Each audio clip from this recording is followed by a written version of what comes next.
Hi, You. I'm good. Hi, Leah. Hi, Dahlia. Hi.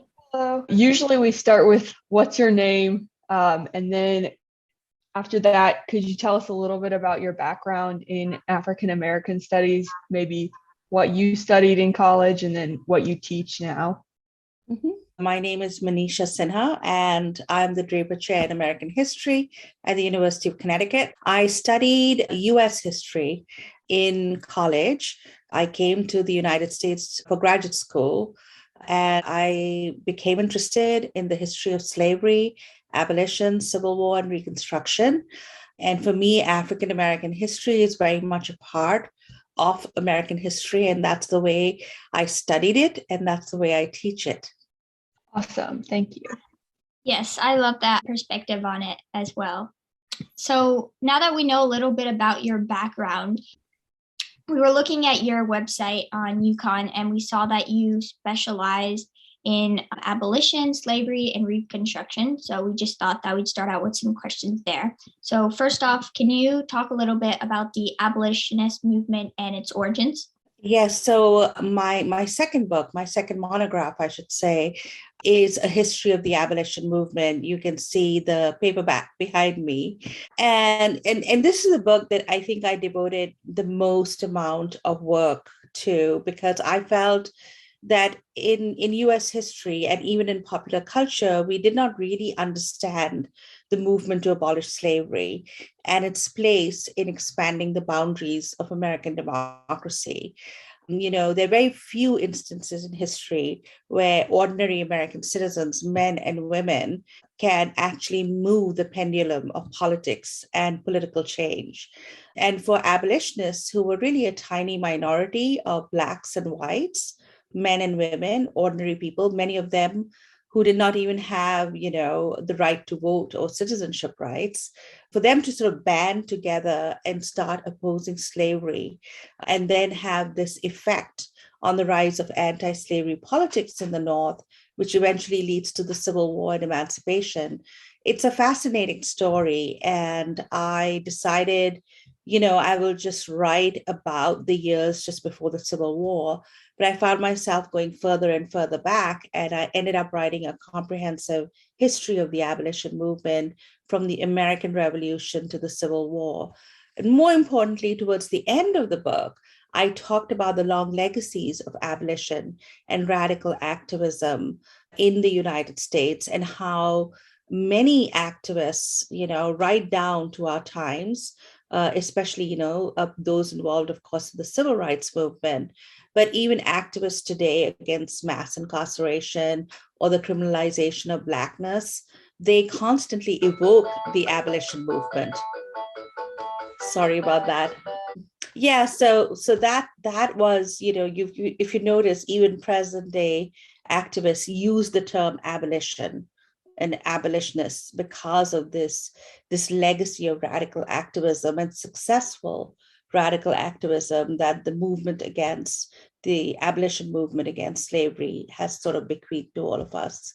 Thanks for answering that. It's interesting to see how that connects to now because I often don't think about how like the abolitionist movement, which happened fairly long ago, still impacts all the movements that are going on right now and the terminology we use and everything like that. Yeah, I when I guess published the book, I didn't really think it would have an impact in the broader, sort of public, but it did. And I found that a lot of people who were writing to me and who were reading and using the book were activists involved with the Black Lives Matter movement or the Poor People's Movement in North Carolina. It was really heartening for me as a historian to see that happen. Okay, so we will move on to the next question, still relating to abolition. How did abolitionists differ in the way they wanted to accomplish the movement and the goals they had for it? Because I know I've heard of different abolitionists and each of them had different things in mind that they wanted out of this movement. That's a really good question because the abolition movement was a big and diverse movement, and there were different factions within that movement. I think that's what, in a way, gave it strength. A lot of times people wrote about abolition and said, oh my God, it was so factionalized. People differed on goals and tactics. movement for me was not just somebody who was like anti-slavery in sentiment. There were many people who were anti-slavery in sentiment, including the founding fathers of this country, some of whom were slaveholders. They all deplored slavery theoretically, right? But didn't do much against it. For me, an abolitionist was an activist against slavery, and also a person who did not just want an end to slavery, but also equal citizenship rights for Black people. That's really important. People forget that abolitionists, they had a dual goal, not just to destroy slavery in this country, but also to visualize African Americans as equal citizens of the American Republic. Now, for the 18th and 19th century, that was a pretty radical goal. Black people, over 90% of Black people were enslaved, mainly in the South. There were just a handful of New England states where Black men even had the right to vote, right, among the free states. So in most of the free northern states, Black people did not have equal citizenship rights. So abolitionists are fighting against Southern slavery. They're fighting against racial segregation and for equal rights in the North also. So that's how I defined abolitionists. And they shared that programmatic goal. All the factions did.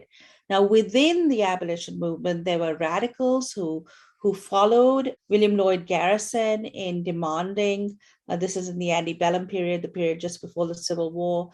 They also believed in women's rights. They also were very critical of the established church and of the American government and the American state. They deplored the compromises over slavery in the US Constitution. They decided that they would not vote for any political party as long as that party was tainted by slavery. They even advocated disunion, a breaking up of the Union with Southern slaveholders. So these were very sort of radical, or seen as radical and extreme positions. There were other abolitionists who were political abolitionists or evangelical abolitionists, more Christian sort of critiques of slavery, not to be confused with the evangelicals of today, who are religious fundamentalists and really are descendants of the pro-slavery faction of the American church. The evangelical abolitionists were more progressive, more liberal in their views. They emphasized the social gospel. I think it is really important for us to see these different groups. There were political abolitionists who say, let's work within the political system, that this is the way we can abolish slavery, not by critiquing and rejecting politics, but or letting your politics just be defined by agitation, but actually participate in politics as usual, participate in elections, vote for those who would be anti-slavery. And in a way, I think both those sides had an important contribution to make to the abolition movement. It's not as if the Garrisonians were completely apolitical, because their agitational tactics were actually quite effective. And it's not as if the political abolitionists were simply compromising their ideals, because they weren't. They founded abolitionist societies, which eventually became anti-slavery societies. And in the end, they managed to elect an anti-slavery president, Abraham Lincoln. That kind of reminds me of the partisan divide today between each of the parties, but how they kind of found a way to work together, which I think really needs to apply today. But that's what that kind of reminded me of. Mm-hmm. Yeah, we are still fighting about, how do you effect change? As a radical agitator, as somebody, as a political insider, to what degree are you willing to compromise without compromising your principles and goals? Those are kind of age-old questions for any radical social movement or anyone who wants to effect political change. Yeah. I also really thought it was interesting how you mentioned equal rights during or about abolition, because I think a lot of times when we think of abolition, we just think ending slavery, not what comes after that.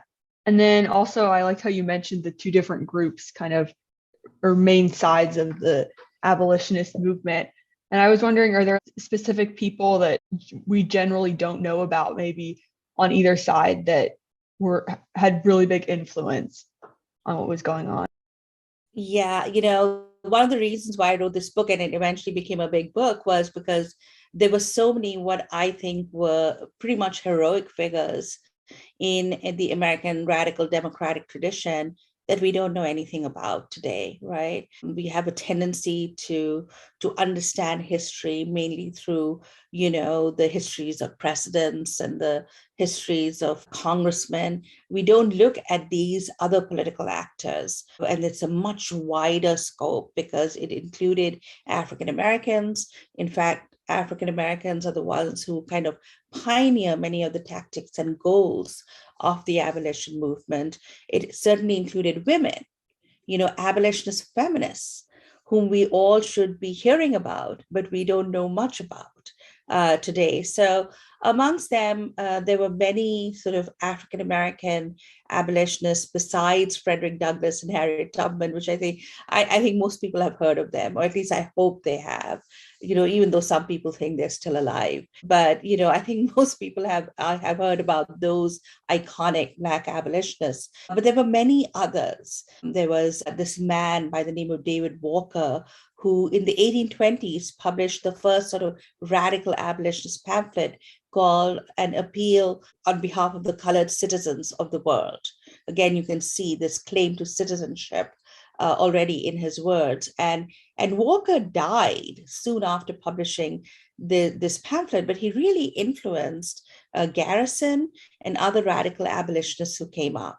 So I think we should know more about David Walker and his amazing pamphlet, that most students of American history don't read. I think it's an amazing document because it's an indictment of the slaveholding republic and really shows up not just the contrast between ideals and practice, but shows how the American Republic has been perverted towards slaveholding aims and how racism is used to justify slavery.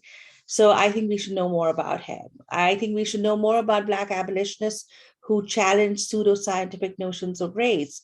And one of whom that I became very interested in was this minister by the names of James W.C. Pennington, who was a fugitive slave who ran north, self-educated, sat in on theology classes in Yale because he was not allowed to attend as a student, became the first African American to be given a doctorate by the University of Heidelberg in Germany in 1849. And in 2011, they celebrated him in Heidelberg because Heidelberg was celebrating its 625th anniversary, and they inaugurated a Pennington Fellowship.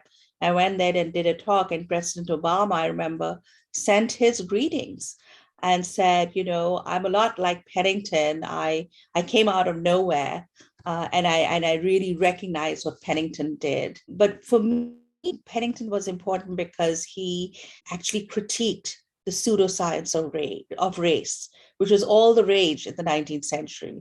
The highest academic circles, including people like Louis Agassiz, a professor at Harvard, were talking about the natural inferiority of people of color and other races. And here was Pennington taking that on and taking on even Jefferson and his views on race. So I think we should know more about him. And then there are my favorite abolitionist feminists. There's so many of them. Lydia Maria Child, who wrote one of the first pamphlets against racism in the 1830s, which is called An Appeal on Behalf of that class of Americans whom we call Africans, again, claiming an American sort of citizenship for Black people. She also wrote many histories of women. Angelina Grimke came from a slaveholding family and became a big champion of both abolition and women's rights. Black abolitionist feminists like Frances Ellen Watkins Harper, who famously said, you white women speak of rights, I speak of wrongs.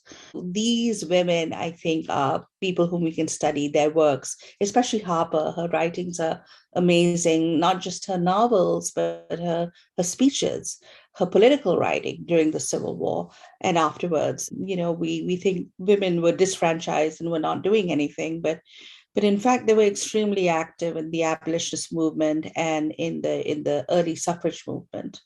Yes, I started a Gilderman course. I saw that I think you were in one of those or taught one of those. It was Women in Politics in the 19th Century. And I remember I was reading about women in the abolitionist movement, and kind of how the like abolitionist movement, but also the suffrage movement were kind of like in some ways like intertwined together. And I thought that that was a really interesting concept. And I'd love to do more research on each of these individuals as well. So hopefully we can fit some of that into the magazine as well. That would be nice. I mean, unfortunately, what happens after the Civil War, that there's a sort of split between abolitionists, and not all suffragists, but some of the white suffragists who oppose rights for Black men because they think they, as white women and as daughters of the Republic, should get their rights. And some of the famous ones, like Elizabeth Cady Stanton and Susan B. Anthony, made that argument. But there were other suffragists like Harper who felt that, it's what we call intersectionalism today. They felt that Black and women's rights were intertwined. And as abolitionist feminists, they did not want to give up on that, dual fight for both Black men, but also all women. And the suffrage movement split during Reconstruction because of these differences. And I think women's suffrage suffered because of that. Some suffragists increasingly adopted racist arguments to enfranchise white women and not African Americans or immigrants and others. It's only when these two, factions come back together in 1896 that the suffrage movement again takes off until the 19th Amendment is passed. That's super interesting to hear about how intertwined they are, and then about these amazing women who were doing something then, especially when, I haven't really heard of any female activists around that time, except for like a handful of white women.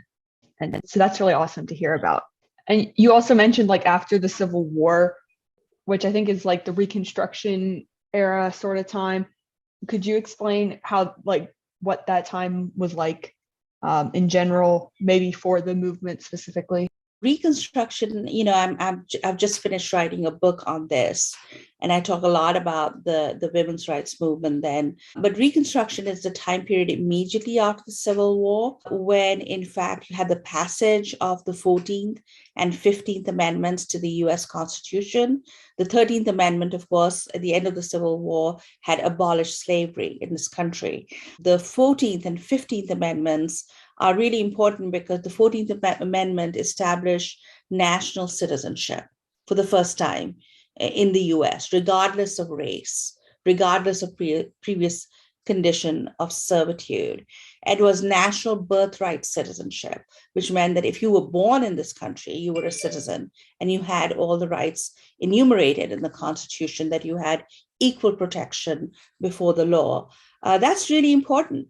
Because you think of many of the decisions that have expanded rights in our times, like Roe v. Wade, and which is now, of course, under threat, and also gay marriage, all have used the 14th Amendment's broad egalitarian language to bestow rights on disfranchised minorities, right? The 14th Amendment was really important during Reconstruction, and the 15th Amendment that gave Black men the right to vote, and which resulted in a split in the suffrage movement, which with some white suffragists actually opposing the 15th Amendment because it gave Black men the right to vote before them. But what these amendments did was they created a structure for Black people in the South to get the right to vote. And this is really important. Think about it. The right to vote for African Americans is still contested today. We still see attempts in the South with these slew of voter suppression laws being passed to actually take away the right to vote or limit the right to vote for Black Americans. So this is an old question that was somewhat resolved during Reconstruction, because at least Black men got the right to vote. And that resulted in, for the first time in the South, including North Carolina, where you are, interracial state governments, real democracies, not, ones where nearly half of the population was disfranchised. These were Reconstruction state governments. They did amazing things. They established a public school system for the first time in the South. The South did not have that. The North did since the 1830s. They were governments that really tried to implement the abolitionist project of an interracial democracy and equal rights for Black people in this country. Unfortunately, they were overthrown by racist terror, by groups like the Ku Klux Klan that was founded at that time during Reconstruction, the White League, and other kinds of racist domestic terrorists. Once the federal government withdrew troops from the South, this entire project, this amazing experiment in interracial democracy, was overthrown in the South one by one. By the 1890s, you have the Jim Crow South, racial segregation, the disfranchisement of African Americans, racial terror, violence, an uptick in lynchings, and literally Black people being pushed back into as close a state to slavery as possible. And that's why, the promise of Reconstruction really, is achieved only with the civil rights movement. In the 1950s and 60s. Many times people call that the second reconstruction of American democracy. And that is under assault today. The Voting Rights Act has been gutted. Southern states have been given the green light by the Supreme Court, just as the Supreme Court did with the fall of Reconstruction. They gave the Southern states a green light to have Jim Crow and Plessy versus Ferguson, most famously, but in a whole slew of decisions that undermined Reconstruction. The Supreme Court today, again, has taken very reactionary decisions in trying to undo the achievements of the civil rights movement, the second Reconstruction. And that's why I think at this point, we need a third reconstruction of American democracy. I thank you for connecting that back into now, because I think that seeing history and the connections back into now really helps put history into perspective. I've heard so many of my friends talk about they don't like history, it's all in the past, but it's really interesting to see how it's actually, has such big connections today. Well, I think history matters, as you can well imagine, as a historian. But I really think it's important for all American citizens to really know American history in all its complexity and all its nuance, because you really don't know, you can't understand your present or know where you're going in the future without understanding the past. So I think actually that every American citizen, every responsible American citizen should know American history in the past, because you can't understand some of the political divides and debates today without knowing that. I mean, in your time, you saw with the movement for Black Lives, how the statues of Confederate generals and leaders were being contested. You think the Civil War is long past and it's fought, but many of those ideas are still being debated today, still being contested. So if you don't know the issues of the Civil War, you wouldn't understand why many of these statues to men who committed treason against the American Republic in order to defend human bondage is highly problematic, right? So yeah, absolutely. I do think we really need that historical knowledge. It makes me think of how you were connecting the Reconstruction period to the civil rights movement to what's going on now. It kind of makes me think of that quote, like, don't let history repeat, or however it goes, and how that's already happening, but it also kind of needs to happen. Yeah, I mean, I think people tend to think of American history as this kind of linear progressive history where, everything moves progressively and there's greater and greater freedom and more people are included. But if you really look at American history, you realize that there is no linear progress, that it's always contested, that we move backwards, forwards all the time. So it's not as if all of American history is all about expanding freedom, or that it was always really bad and racist. Both those narratives are really too simplistic. What we need to understand is that many of these democratic victories that we've had have been really hard fought. And many times they have engendered a reaction, and those victories have been taken away. So don't take anything for granted. Don't take your rights for granted. Don't take your freedoms for granted. People have fought and died for it, and you probably will need to fight for it. I'm thinking of young people, in particular, your generation. I am in awe, actually, of the young people who came out in the movement for Black Lives to protest police brutality and racial inequalities that continue to exist in our country despite having formal political equality. I'm in awe of those people who voted who try to make a change and who continue to volunteer. I think that's what we need for a good, healthy, functioning democracy, is for people to always be standing up against injustice and against those who would like to turn the clock back in very reactionary ways. So it looks like we have just about 10 minutes left. So we just have 2 more questions. So one of our questions was, we've heard that the Reconstruction era can be seen as like this greater equality between the races before the Jim Crow laws were established, but we are wondering, is this actually necessarily true? And then could you just kind of expand on that idea? A lot of historians will emphasize what they see as the failure of Reconstruction or the failures of emancipation, because, after over 200 years of slavery, you get another 100 years of Jim Crow and racial segregation and systems of servitude that are, really pushing Black people back into the shadows of slavery, as W.E.B. Du Bois put it. But let's not forget that there was a brief period when the abolitionist project was realized, where you did have progress. And that's why I say it's not entirely accurate to see history as progressing always in one direction, either towards greater and greater progress, or always as being horribly racist and that no change made any difference. I think that also is a simplistic view of American history, because Reconstruction did make a difference.